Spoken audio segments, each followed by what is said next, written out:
Magandang buhay po sa lahat mga kagri. Welcome back sa ating channel. Shoutout sa bago regular na subscriber. Sa video pong ito, sasagutin ko lang po yung yung ilang araw ba, yung tanong na ang ating mga kagri, ilang araw ba bago mahinog ang ating pong alagang bunga ng rambutan. Ano yung antay-antay natin, excited tayo, dapat alam natin ito. Dahil baka tayo mainip, magalit tayo, no?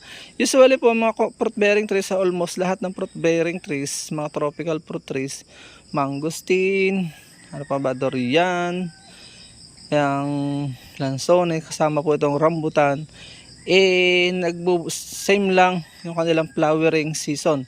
Namumulaklak po sila ng Mayo, kahit anong araw dyan, unang linggo, ikalawang linggo hanggang 4 na linggo. Pag hindi po yan bumulaklak diyan, talbos ang lalabas, wala na po kayong aasahan unless na magkaroon ng off season. Napakadalang namang mangyari po yun. Ngayon po, pagdating ng flowering stage, pag lumabas yung flower induction, paglabas, simula doon sa Mayo, nag-harvest na po ang mga magsasaka commonly ng July, May, June, July, almost 3 months.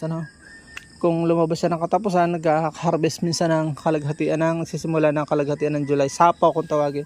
Pero ang peak season po niyan ay katulad din ng mga vlog sa Dorian at Lanzones, itong vlog na ito, August po talaga. Kaya sinasabi lang August, September ang peak season po niyan. Hanggang September, October na yung pinakahuling bunga. Diyan sa buwan na yan po ay pinagdiriwang namin dito sa Victoria, sa aming bayan, yung tinatawag na kapakyanan sa September, I think September. Yung buwan ng August, September.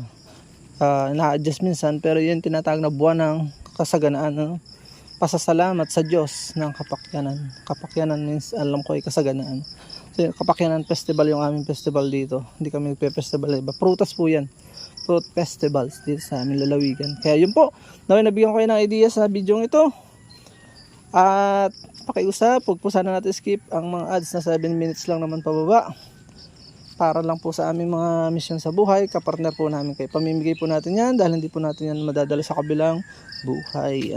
Paalam po muna muli. Please support all Filipino vloggers. Pakita natin sa mundo ng kakasanlahing Pilipino. Hanggang sa muli po natin informative videos. Maraming pong salamat. Bye-bye and God bless.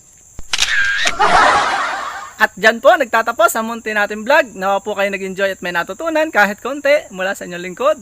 Kung mahilig po kayo sa mga ganitong klaseng uploads at bago pa lang po kayo sa aming channel, wag na po kayo mahiyang mag-subscribe at i-hit nyo na po yung bell para updated po kayo sakaling may bago po tayong mga uploads. Magkita-kits po tayo sa susunod po natin mga vlogs. God bless you all. Mabuhay. God bless the Philippines. Bye-bye po muna.